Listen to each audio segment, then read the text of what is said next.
What if I told you that the most magical places in Paris aren't the ones millions of tourists photograph every day, but the secret spaces that most visitors walk past without even noticing?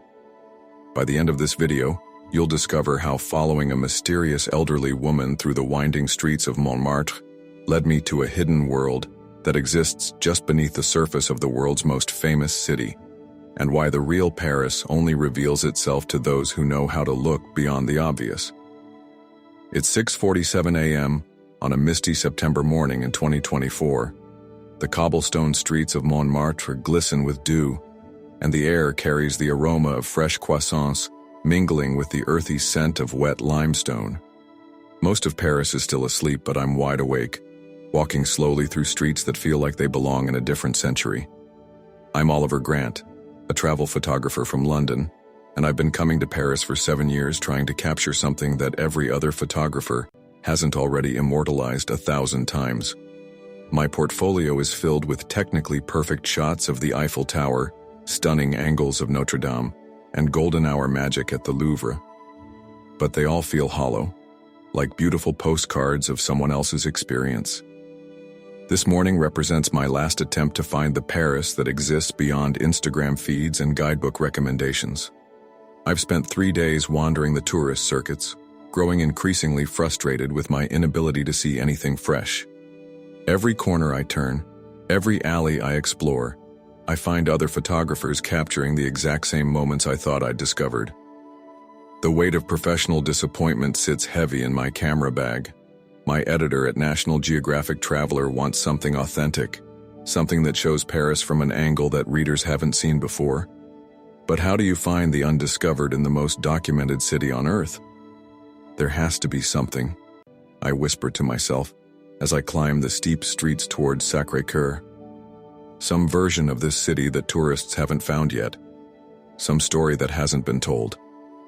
What I don't realize, as I wander these seemingly empty streets with my camera and growing desperation, is that the hidden Paris I'm searching for has been watching me. And in exactly 17 minutes, an encounter with a woman who appears to be nothing more than another early morning local will open a door to a world that doesn't exist on any map, but lives in the spaces between the official version of the city. The moment that changes everything happens at exactly 7:04 a.m. when I notice an elderly woman, maybe 75 years old, walking with unusual purpose through the narrow streets behind Place du Tertre. She's carrying a worn leather portfolio and moving with the confident stride of someone who knows exactly where she's going, which stands out in a neighborhood where most people are either tourists consulting maps or locals going about routine morning errands.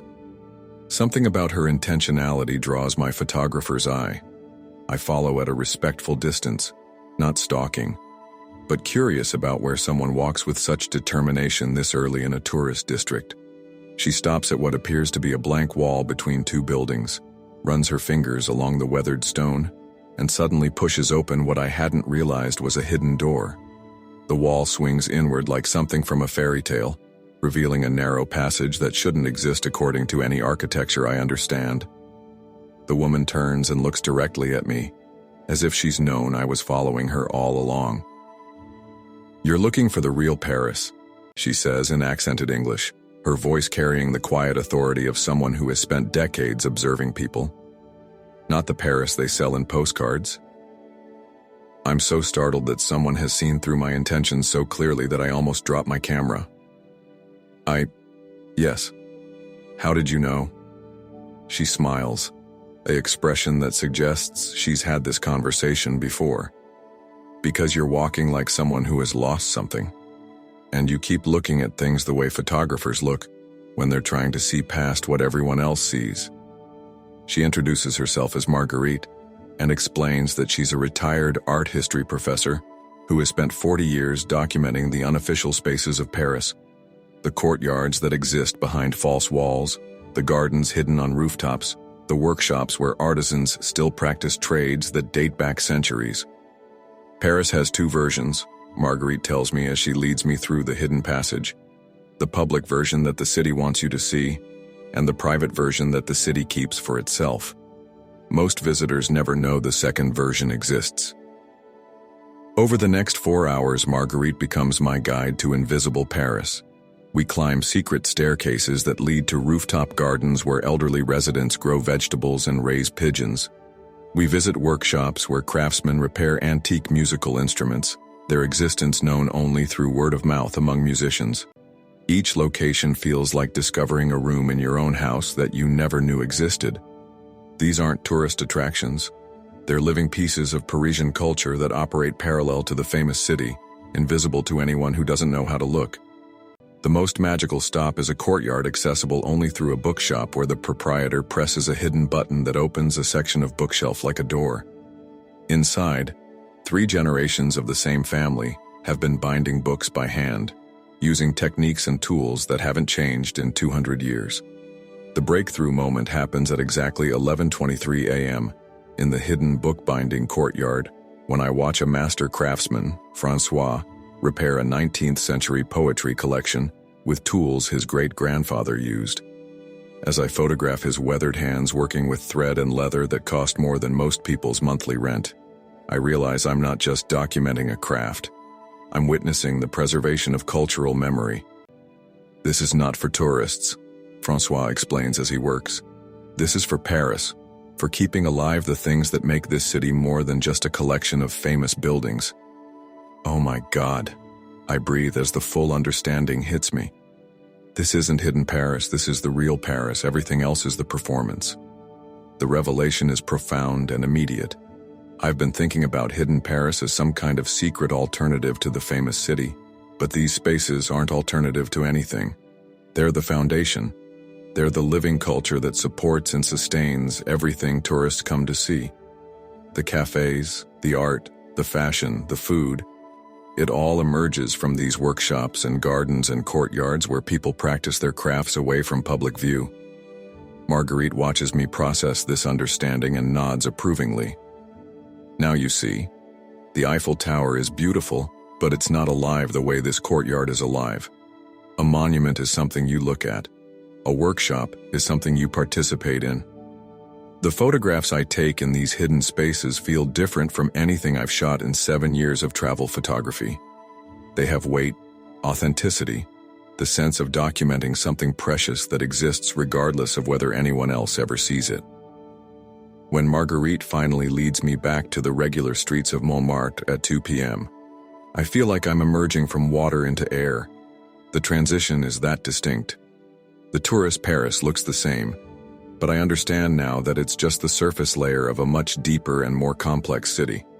The photographs from that day with Marguerite became the centerpiece of my National Geographic feature, but more importantly, they changed my entire approach to travel photography. I learned that every city has these parallel worlds, the public performance and the private reality, and the most meaningful stories exist in the spaces between what cities show you and what they actually are.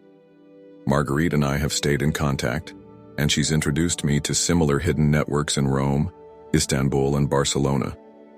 There are people in every major city who serve as unofficial guardians of cultural spaces that exist outside the tourist economy, preserving traditions and practices that would otherwise disappear under the pressure of commercialization.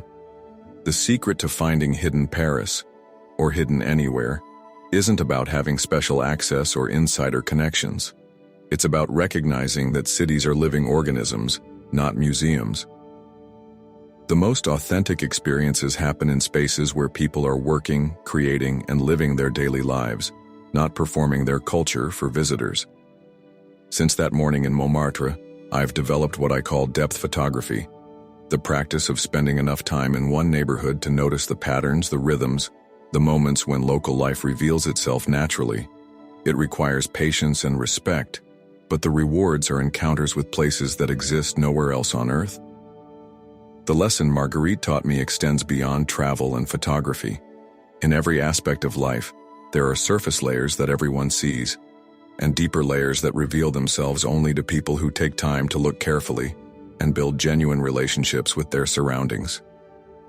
If you're planning your own Paris adventure and want to discover the city beyond the guidebook recommendations, make sure to subscribe and hit the notification bell.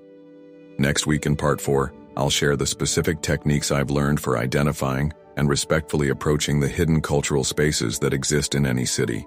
I've also created a free guide called The Hidden Paris Navigator, Finding Authentic Culture Beyond Tourist Districts, that includes Marguerite's advice for recognizing unofficial spaces, building relationships with local artisans, and photographing private cultural moments without being intrusive. The link is in the description below. Remember, the most profound travel experiences don't happen when you're looking at famous places. They happen when you're participating in ordinary life in extraordinary locations. The real Paris isn't hiding from you. It's just waiting for you to care more about understanding than about documenting, more about connecting than about collecting experiences. Sometimes the greatest discoveries are the ones that can't be shared, only lived.